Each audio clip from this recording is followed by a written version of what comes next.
Den eigenen Weg zu finden, das finden vor allen Dingen junge Leute heutzutage extrem schwierig. Eine Vielzahl von Angeboten ist vorhanden und dennoch ist man sich nicht wirklich sicher, gerade in der heutigen Zeit, was ist eigentlich das, was mich langfristig ernähren wird, und nicht nur das, sondern was ist auch das, was mich langfristig zufriedenstellen wird.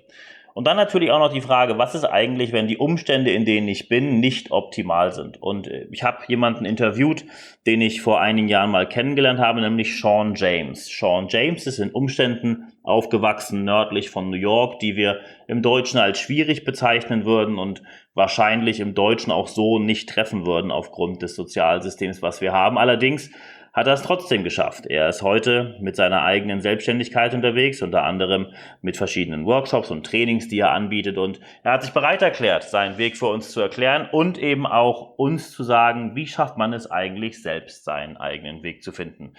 Er wohnt selber bis heute in den USA, mittlerweile in Seattle, und daher wurde das Interview in englischer Sprache durchgeführt. Finding your own path and keeping your motivation up might be challenging for many at the moment.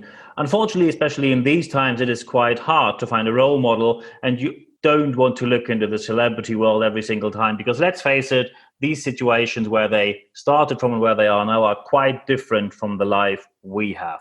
So today I have someone who found his own path and who kept his motivation up. Hello and welcome, Shawn James. Hello, thank you so much for having me. I am so grateful for this opportunity and to share some of my own words. Awesome. Thank you very much for taking the time. James, could you tell us a bit about your background? Where do you come from? Where did you grow up? What was your starting point?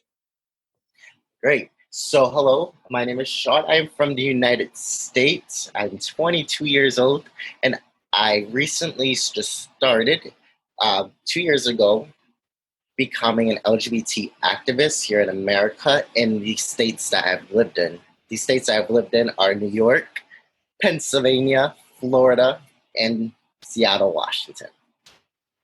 Okay, so when we get that is a bit of a travel. So where do these different stations come from? New York, Pennsylvania, Florida, and Seattle. When we compare this to the European world, that would be like living in Germany, Italy, Portugal, and somewhere even further away. So how did this travel begin, that you said you need to go somewhere else to find who you really are and to reach your goal which you set yourself? How did the whole thing start? Yeah, that's a really great question. So how it started was I came out when I was 19 years old. And at the time I was working at Apple. And when I was working at Apple, it was a home-based job.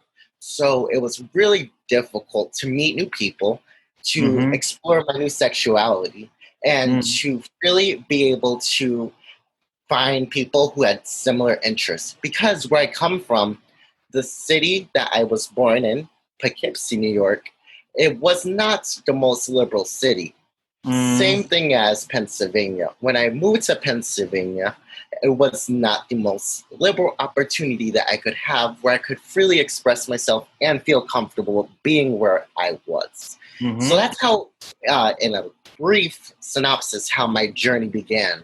So at the time when I moved from Scranton, Pennsylvania to Miami, Florida, I really did a lot of thinking on how can I keep motivated? How can I make an impact in the world? And that's really what drove me and still drives me to this day.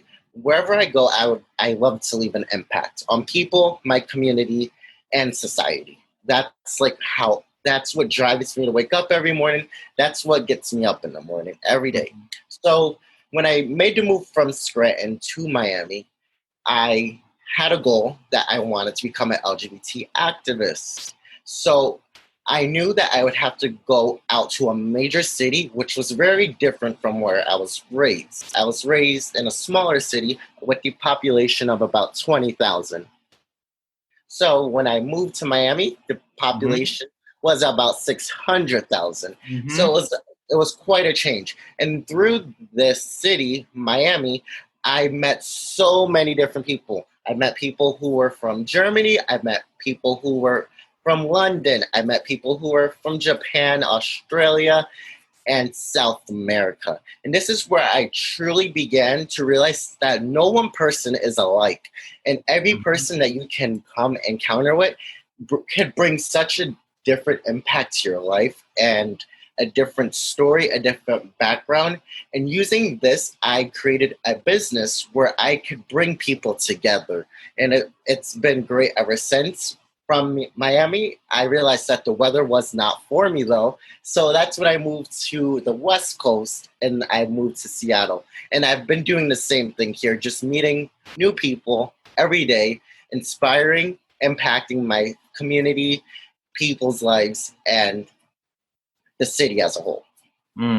That is, of course, a great journey. And when we now have people, because some parents who listen to this podcast, and these are people who normally work in free enterprise, they normally have good jobs, and they still say, I have a son or a daughter at home, and they simply tell me, I don't know what to do. I have no idea. I don't know what I want to do for a living later.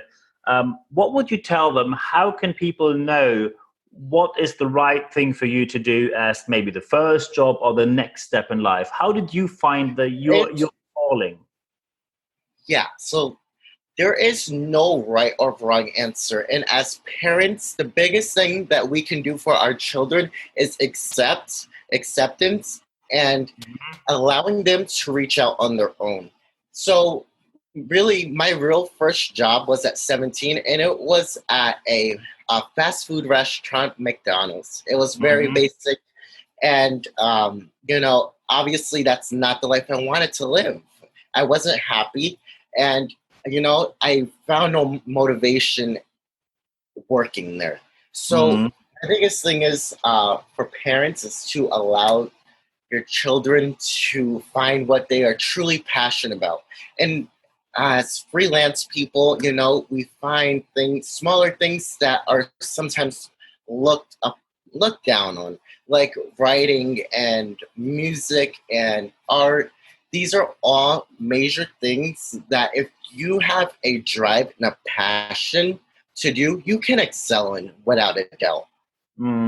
So when I have now, and that is something which popped up frequently in the questions, many people, many parents especially, said, I always have on the tip of my tongue to tell them, go get a proper job, but they know this is a phrase they probably shouldn't use. What would be your advice for parents, how to motivate younger people in nowadays times, which are, of course, due to the situation we're in, quite challenging?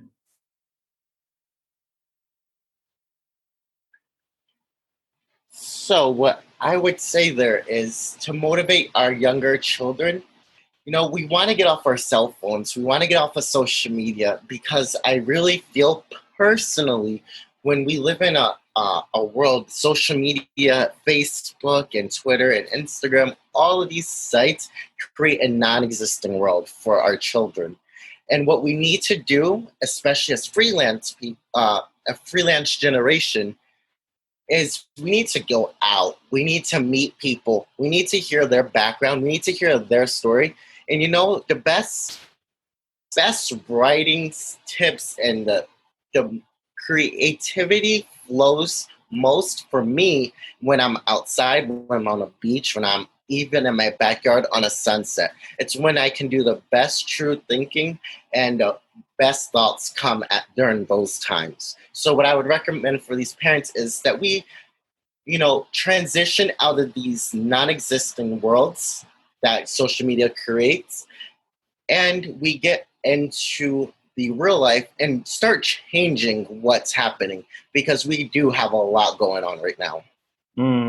So to wrap this interview up, people will now, of course, think, okay, I might start my journey now, but let's face it, there will be setbacks. And normally there's more than one setback. And between starting and getting where you want to be might be weeks, might be months, but most likely will rather be years. And I'm sure that you had setbacks as well. So how would you tell people to deal with these kind of setbacks, frustrations, or even failure on their way to their goal?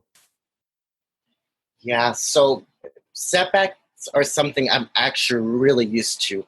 I'm so used to waking up in the morning and seeing these rejection emails and denials. I use those as motivation to keep going, because I look up to bigger people And I know that they have been through the same thing I have been going through currently. When I wake up and see that I was not accepted to a class or to a school, but I know deep within that it's not what other people think, it's what I know, and what I know I can do is what keeps me going. So these setbacks, yeah, they can bring you really down, but I try not to let them bring me down, because if I focus more on dwelling on these rejections and setbacks, then I'm not going to get far in life. So I worry about how I can change, what I can change, and how I can change to overcome these obstacles. Excellent. I think that was very motivating and very inspirational for many of our listeners. So at the end of this podcast, there's only one thing I have left to say. Shawn, I wish you all the best for your future. And today, thank you very much for your time. Thank you so much for having me. I appreciate this opportunity, and I hope to be back soon.